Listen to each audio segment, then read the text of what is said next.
رسوله الكريم اما بعد فاعوذ بالله من الشيطان الرجيم بسم الله الرحمن الرحيم كتاب انزل اليك فلا يكن في صدرك حرج منه لتنذر به وذكرى للمؤمنين۔ اور اے محبوب، ایک کتاب تمہاری طرف اتاری گئی تو تمہارا جی اس سے نہ رکے، اس لیے کہ تم اسے ڈر سناؤ اور مسلمانوں کو نصیحت۔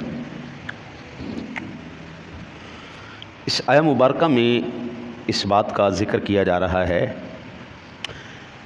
کہ محبوب اس خوف سے کہ آپ جب تبلیغ کریں گے کافر اس کا انکار کریں گے۔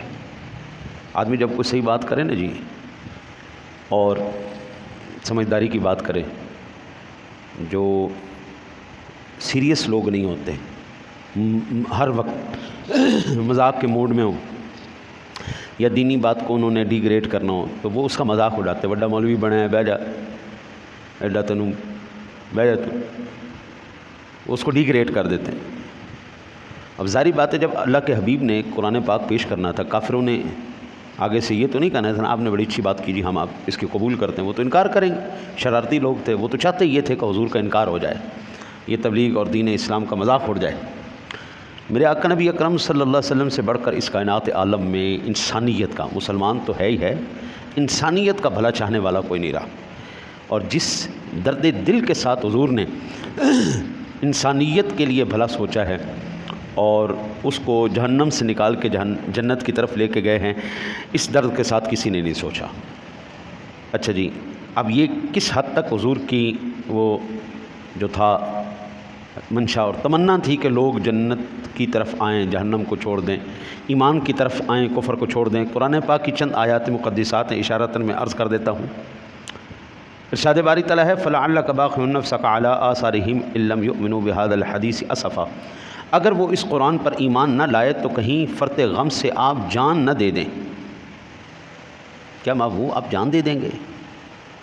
یہ لوگ ایمان نہ لائے، ہاں جی، حضور نبی اکرم صلی اللہ علیہ وسلم دل میں غم محسوس کرتے تھے کہ میں اتنی کوشش کر کے اتنے اخلاص کے ساتھ ان لوگوں کو میں جہنم سے کھینچ کے جنت کی طرف لے جا رہا ہوں، کفر سے نکال کے ایمان کی طرف یہ ابھی تک باز نہیں آ رہے۔ وہ حضور تکلیف محسوس کرتے تھے۔ یہی جو مضمون ہے قرآن پاک کی، یہ سورہ الکہف کی 6 نمبر آیہ مبارکہ ہے جی، اور سورہ شعراء کے اندر 3 آیہ مبارکہ ہے جی، لعلک باخع نفسک الا یکونوا مؤمنین۔ لگتا ہے کہ اگر وہ ایمان نہ لائے تو شاید آپ فرط غم سے جان دے دیں گے۔ اب یہ وہ باتیں ہیں جو قرآن پاک نے بیان کی۔ اچھا، ایک بات یہاں پر جو ہے نا جی، حرج، اس کے اوپر میں تھوڑا سا عرض کر دوں، ایک دو باتیں۔ حضرت ابن عباس، مجاہد، قتادہ اور صدی سے اپنی اسانید کے ساتھ یہ بات نقل ہے کہ اس آیت میں حرج شک کے معنی میں ہے، یعنی آپ کے دل میں قرآن مجید کے متعلق شک نہ ہو، ٹھیک ہے نا جی۔ امام فخر الدین رازی نے بھی حرج کی تفسیر میں اسی کے معنی کا ذکر لکھا ہے، اور لکھا ہے کہ شک کو حرج اس لیے کہتے ہیں کہ شک کرنے والے کے دل میں تنگی ہوتی ہے، اس کے برخلاف یقین کرنے والے کو شرح صدر ہوتا ہے۔ اس کی تائید میں یہ آیت پیش کی فَإِن كُنتَ فِي شَكٍّ مِّمَّا أَنزَلْنَا إِلَيْكَ فَاسْأَلِ الَّذِينَ يَقْرَؤُونَ الْكِتَابَ مِن قَبْلِكَ۔ اگر آپ بفرض محال اس چیز کے متعلق شک میں ہوں تو جو ہم نے اس کی طرف نازل فرمائی ہے تو ان لوگوں سے پوچھ لیں جو آپ سے پہلے کتاب پڑھتے ہیں۔ یہاں پر میں ایک بات یہ عرض کرتا چلا جاؤں، اس کائنات عالم میں مجھے شک ہو سکتا ہے، آپ کو شک ہو سکتا ہے، پیر فقیر ولی ہر ایک کو شک ہو سکتا ہے، لیکن نبی کو شک نہیں ہوتا۔ یہ قرآن پاک ہے، یہ اللہ کا کلام ہے، یہ برحق ہے، نبی کا ایمان ایسے مضبوط ہوتا ہے۔ اور حرج کا جو یہ معنی شک میں کیا گیا ہے، کسی بھی لغت کی کتاب میں حرج کا معنی شک نہیں، اور مجاز پر کوئی قرینہ نہیں، ٹھیک ہے جی۔ اب ہم یہ لفظ لے کر اگر یہ کہیں کہ معاذ اللہ نبی پاک صلی اللہ علیہ وسلم کو بھی شک ہونے لگ گیا تھا تو یہ بات بالکل درست نہیں۔ اگر نبی کا ایمان ہی متزلزل ہو گیا قبلہ تو پھر پیچھے تو بات ہی ختم ہوگی نا جی، جو بات ہی ختم ہو۔ نبی کا ایمان سب سے مضبوط ترین ایمان ہے۔ مجھے آپ کو سن کے یقین آیا ہے، ہم اللہ پہ یقین کرتے ہیں جی، اللہ ایک ہے وحدہ لا شریک، کیوں ہم مانتے ہیں؟ ہم نے سنا ہے، حضور نے ہمیں بتایا، ہم نے پڑھا ہے، لیکن اللہ کے حبیب نے اللہ کو دیکھ کے ایک مانا ہے۔ معراج کی رات حضور کو رب کا دیدار کروایا گیا اور پھر فرمایا گیا قل هو اللہ احد. محبوب آپ نے دیکھ لیا نا میں ایک وحدہ لا شریک، تو آپ فرما بھی دیں قل هو اللہ احد، کہو اللہ ایک ہے. میرا آپ کا ایمان ایک مقام پر آ کے گڑبڑ ہو سکتا ہے، ہمیں شک ہو سکتا ہے ہمارے دل. میں نے کئی مسلمانوں کو دیکھا وہ اسلام چھوڑ کے مرتد ہو گئے.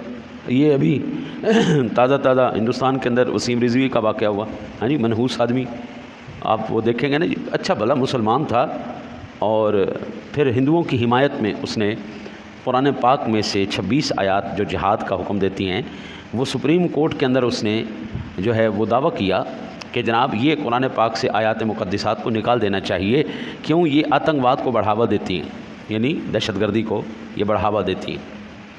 منحوس آدمی، تو مسلمان ہے اور تو صرف ہندوؤں کو خوش کرنے کے لیے قرآن پاک کے اوپر اعتراض کر رہے ہیں. کائنات کے سب سے بڑے حکیم، مدبر، علیم اور وہ شانوں والے مالک، رحیم، کریم، غفار، ستار، وہ ساری شانوں کے مالک نے یہ قرآن ہمیں دیا ہے، اس کا کلام ہے، آپ اس میں شک پیدا کرنا چاہتے ہیں.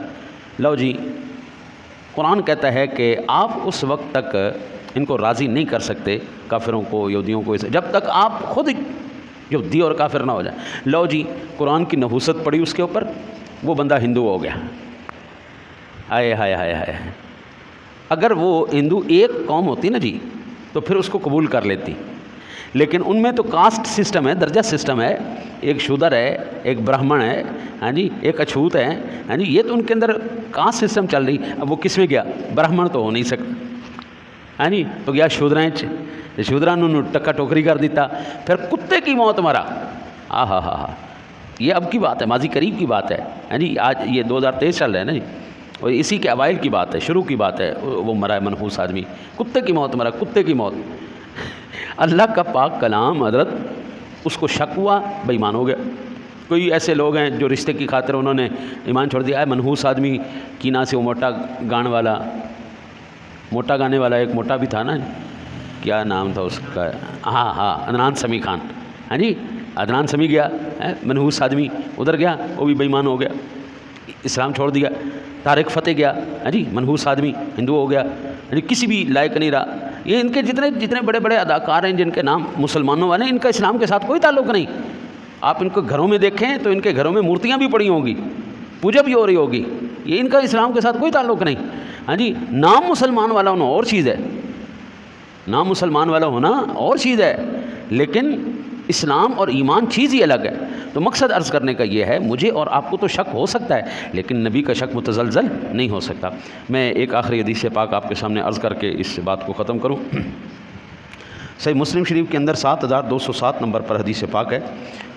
حضرت عیاض بن حمار مجاشی سے روایت ہے کہ رسول اللہ صلی اللہ علیہ وسلم نے ایک دن اپنے خطبے میں ارشاد فرمایا، سنو، میرے رب نے مجھے حکم فرمایا ہے کہ میں تم لوگوں کو وہ باتیں سکھا دوں جن باتوں سے تم لا علم ہو. میرے رب نے آج کے دن مجھے وہ باتیں سکھا دیں کہ میں نے اپنے بندے کو جو مال دے دیا ہے وہ اس کے لیے حلال ہے، اور جو میں نے اپنے سب بندوں کو حق کی طرف رجوع کرنے والا پیدا کیا ہے، لیکن شیطان میرے ان بندوں کے پاس آ کر انہیں ان کے دین سے بہکاتے ہیں، اور میں نے اپنے بندوں کے لیے جن چیزوں کو حلال کیا ہے وہ ان کے لیے حرام قرار دیتے ہیں. وہ ان کو ایسی چیزوں کو میرے ساتھ شریک کرنے کا حکم دیتے ہیں جس کی کوئی محبت میں نے نازل نہیں کی. اور بے شک اللہ تعالیٰ نے زمین والوں کی طرف نظر فرمائی اور عرب و عجم سے نفرت فرمائی سوائے اہل کتاب میں سے کچھ باقی لوگوں کے. اور اللہ تعالیٰ نے فرمایا کہ میں نے تمہیں اس لیے بھیجا ہے تاکہ میں تم کو آزماؤں اور ان کو بھی آزماؤں جن کے پاس آپ کو بھیجا ہے. میں نے آپ صلی اللہ علیہ وسلم پر ایک ایسی کتاب نازل فرمائی ہے جسے پانی نہیں دھو سکے گا، اور تم اس کتاب کو سونے اور بیداری کی حالت میں پڑھو گے. قربان جائیں گے، قرآن کی شان بیان کی جا رہی ہے. محبوب سوتے اٹھتے بیٹھتے جاگتے چلتے پھرتے، یہ قرآن کو ہم نے کتاب کا محتاج نہیں رکھا. یہ حضرت جی یہ ایک کاغذ ہے، ٹھیک ہے جی، اس کے اوپر لکھائیے، یہ ختم ہو جاتا ہے، وہ سیدھا ہو جاتا ہے، ختم ہو جاتا ہے، اس کو مٹا دیا جاتا ہے، اس کو چھپا دیا جاتا ہے. تو کیا قرآن ختم ہو گیا؟ اللہ تعالیٰ نے اس کو کتاب کو کاغذوں کا محتاج نہیں رکھا، اللہ نے سینوں میں محفوظ کر دیا. یہ سینے جب تک رہیں گے، انسان جب تک رہے گا قرآن رہے گا، بلکہ نہ انسان ختم ہو جائے گا، قرآن پھر بھی باقی رہے گا. ہاں، سور جب پھونکا جائے گا انسان ختم ہو جائے گا، کیونکہ یہ کلام اللہ ہے، اور کلام اللہ صفت الہی ہے، کلام صفت الہی ہے، اور اللہ کی صفات بھی اس کی طرح ابدی ازلی ہیں، اس میں بھی ہاں تو اس لیے آگے فرمایا بلا شبہ اللہ نے مجھے حکم فرمایا کہ میں قریش کو جلا دوں، اور تو میں نے عرض کیا اے پروردگار وہ لوگ تو میرا سر پھاڑ دیں گے۔ اللہ نے فرمایا تم ان کو نکال دینا جس طرح کہ انہوں نے آپ کو نکالا ہے، اور آپ پر بھی خرچ کیا جائے گا۔ آپ صلی اللہ علیہ وسلم لشکر روانہ فرمائیں، اس کے 5 گنا لشکر بھیجوں گا۔ محبوب ان بےایمانوں کو نکالو مکے سے، ختم کرو ان کو۔ عرض کی مولا میں ان کو کچھ کہوں گا یہ تو میرا سر پھاڑ دیں گے، مجھے تو نہیں چھوڑیں گے۔ اللہ نے فرمایا محبوب ڈرنے کی کیا بات، میں تمہارے ساتھ ہوں، تم 1 آدمی بھیجو میں 5 آدمی بھیجوں گا، تم 1 لشکر بھیجو میں 5 لشکر بھیجوں گا، ایسی کون سی بات۔ عرض کی آپ صلی اللہ علیہ وسلم اپنے تابع داروں کو لے کر ان سے لڑیں گے جو آپ صلی اللہ علیہ وسلم کے نافرمان ہیں۔ آپ صلی اللہ علیہ وسلم نے فرمایا جنتی لوگ 3 قسم کے، ٹھیک ہے۔ پھر آگے حضور نے یہاں پر رکھ کے اب حضور نے فرمایا اپنی امتیوں کو جنتی لوگ 3 قسم کے ہیں بھائی، حکومت کے ساتھ انصاف کرنے والے، صدقہ خیرات کرنے والے، توفیق عطا کیے گئے ہوں۔ بندہ ہے ہو حکومت میں، ہو اقتدار اس کے پاس، ہو طاقت اس کے پاس، پھر وہ عدل و انصاف کرے، پھر وہ یہ کئی مرتبہ ویڈیو وائرل ہو جاتی ہے موٹر وے کی، کبھی کسی اور روڈ کسی کو روکتے ہیں نا جی، تو آگے سے کوئی کرنل کی بیوی نکل آتی ہے، کوئی جرنل کی بیوی نکل آتی ہے، ہاں جی، کوئی افسر نکل آتا ہے، کوئی جناب جج نکل آتا ہے، تینوں پتہ نہیں میں کون، اور تینوں پتہ نہیں، ہاں جی، وہ بیچارے نے رگڑا لایا ہوتا ہے۔ اچھا اس کا مطلب اقتدار نے تمہارا دماغ خراب کر دی۔ امیر آدمی کبھی اپنے رشتہ داروں پہ خرچ نہیں کرے گا، جتنا امیر ہوتا چلا جائے گا اتنا دل کا غریب اور فقیر ہوتا چلا جائے گا۔ حضور نے فرمایا اس کے ساتھ حکومت ہو، انصاف کرنے والا ہو، صدقہ خیرات کرنے والا ہو، اس کو توفیق دی گئی ہو تو وہ جنتی آدمی کی نشانی ہے جی۔ دوسری حضور نے فرمایا وہ آدمی جو اپنے تمام رشتہ داروں اور مسلمانوں کے لیے نرم دل ہو۔ اللہ اکبر، اپنے لیے تو ہر کوئی جناب درد محسوس کرتا ہے، حتیٰ کہ بلی کی پوچھل کے اوپر آپ پیر رکھے تو وہ بھی آپ کو کاٹے گی، وہ بلی بھی درد محسوس کرے گی۔ انسان وہ ہے جو دوسرے کا درد محسوس کرے۔ حضور نبی اکرم صلی اللہ علیہ وسلم نے فرمایا وہ آدمی تیسرے جنتی کی نشانی جو آدمی کے جو پاک دامن پاکیزہ خلق والا ہو اور عیالدار بھی ہو، لیکن کسی کے سامنے اپنا ہاتھ نہ پھیلاتا ہو۔ آپ نے فرمایا دوست کی 5 طرح کے، اچھا جی یہ تیسری نشانی، پاک دامن، اچھے اخلاق والا، عیالدار ہو لیکن کسی کے سامنے ہاتھ نہ پھیلاتا۔ اللہ اکبر، میں نے حضرت جی اپنے طبقے میں دیکھا ہے، ہمارے محتمم حضرات 90% حرام خور بیٹھے ہوئے ہیں، صدقے کھانے والے، خیرات کھانے والے، وہ بچوں کے نام پر، یتیموں کے نام پر، مسکینوں کے نام پر مانگ کے خود اپنے پال رہے ہوتے ہیں بچے۔ 10% اللہ والے ہیں جن کو اس بات سے کوئی غرض نہیں ہوتا، ان کا مقصد صرف اللہ اور اس کے رسول کی رضا ہے۔ ورنہ حضرت جی مدرسہ جنہیں پالیا بس انہیں فیکٹری پالی، انہیں اللہ اللہ خیر صلاح انجوائے کیتی جاؤ، چلو موج کرو۔ میں کل پرسوں ایک مسجد میں گیا تو اگلی قالین سارا صاحب جو ہے نا قالین وہ بالکل ختم ہوا پڑا تھا۔ میں کہ منحوس آدمی ہوں، اے خرچ کیوں نہیں کرتے تسی؟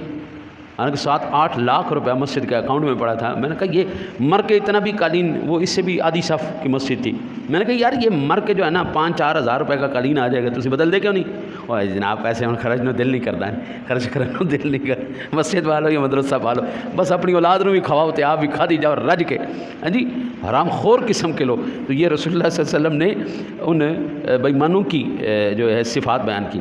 جہنمی 5 قسم کے کمزور آدمی، وہ کمزور آدمی جس کے پاس مال نہ ہو اور دوسروں کا تابع ہو، اہل و مال کا طلبگار نہ ہو، بس میرے کول پیسہ آ جائے، پیسہ آ جائے۔ پہلا دنیا کا حریص آدمی، جہنمی ہونے کی نشانی۔ دوسرا خیانت کرنے والا آدمی جس کے حرص چھپی نہیں رہ سکتی، اگرچہ وہ تھوڑی سی چیز ملے اور اس میں بھی خیانت کرے۔ کسی کو 100 روپیہ بھی دو گے نا، بے ایمان آدمی نے وہ 100 دے بھی ڈنڈی مار لے لی۔ پھر حضور فرماتے تیسرا وہ آدمی جو صبح و شام تم کو تمہارے گھر اور مال کے بارے میں دھوکہ دیتا ہو۔ اور آپ صلی اللہ علیہ وسلم نے فرمایا بخیل یا جھوٹے اور بدخو اور بےہدہ گالیاں بکنے والے آدمی کا بھی ذکر فرمایا۔ ٹھیک ہے جی، یہ مسلم شریف کے حدیث پاک۔ جنتی کی نشانیاں، طاقت ملنے پر دوسروں کو آسانیاں دے گا، مال ملنے پر خیرات کرے گا۔ بخیل آدمی کی نشانی تھوڑا بھی ہو پھر بھی بے ایمانی کرے گا، زیادہ ہو تب بھی بے ایمانی کرے گا۔ ایک مولوی صاحب ہیں، اللہ تعالیٰ اس کو ہدایت نصیب فرمائے، مدرسہ اس نے بنایا جی پچھلے 25 سال سے۔ اس بندے نے نا جی لاہور کا شاید ہی کوئی کونا ہو جو اس نے چندہ لینے سے چھوڑ دیا ہو، شاید کوئی کونا۔ بڑی بڑی جتنی بھی تنظیمیں ہوں گی نا آپ کو یہ چندہ خور ملیں گی، انہوں دے گلے بھی لگے ہون گے، انہوں دے بندے بھی لگے ہون گے، چوکاں بھی بیٹھے ہون گے، گلیاں بھی جان گے، دکانیں بھی جان گے، ہر جگہ تے تانوں جتنی بڑی یہ تنظیمیں ہوں گی آپ کو ہر جگہ پر ان کے نیچے لینڈ کروزریں بھی ہوں گی. ایک مولوی نے مدرسہ پایا آج کو 25 سال پہلے تے ادوں سی اندر کول 70 وہ بھی وہ 50 cc پتلی ٹینکی آ رہی ہے جی. آج اس کے پاس بھی جناب ہونڈا سویک نوی ماڈل اندر پتر کول بھی ہے تے سارا بچیاں دا راشن اندر گھر پہ آتا ہے. اس کو کتنی دفعہ کہا ہے خوف خدا کر، حیا کر، شرم کر، لیکن نہیں. اللہ کہتا ہے ان کو ہے ہی کوئی نہیں. تو کوئی بات نہیں بابو، انہوں نے بھی جواب اللہ نے دینا ہے تو اسی بھی جواب اللہ نے دینا ہے. ہاں جی. تو یہ وہ کتاب ہے جی جس کتاب کے اندر اللہ کہتا ہے محبوب آپ کو تو کوئی شک نہیں. شک ہم جیسے بے ایمانوں کو ہو، ہم جیسے کمزور ایمان والوں کو ہو. اللہ اپنے محبوب کی مدد کے لیے مسلم شریف کی حدیث پاک بتا رہی، اللہ کہتا ہے محبوب تو قدم بڑھا، ہم تیرے ساتھ ہیں. تو 1 لشکر بھیجے گا، ہم 5 لشکر بھیجیں گے. تجھے کوئی اگر کہنے لگے گا ہم پھر اس کے ساتھ نبڑ لیں گے. آج تک مجھے یہ بتائیں حضور کے دشمن یا قرآن کے دشمن کدھر گئے؟ ختم ہو گئے، مٹ گئے. ابو جہل، ابو لہب، عتبہ، شیبہ، عتیبہ کدھر گئے؟ سب ختم ہو گئے، سب فنا فی اللہ ہو گئے. ہاں جی. اللہ سے دعا ہے اللہ تعالیٰ آپ کو مجھے قرآن کی عظمت اور اس کا احترام سمجھنے کی توفیق عطا فرمائے.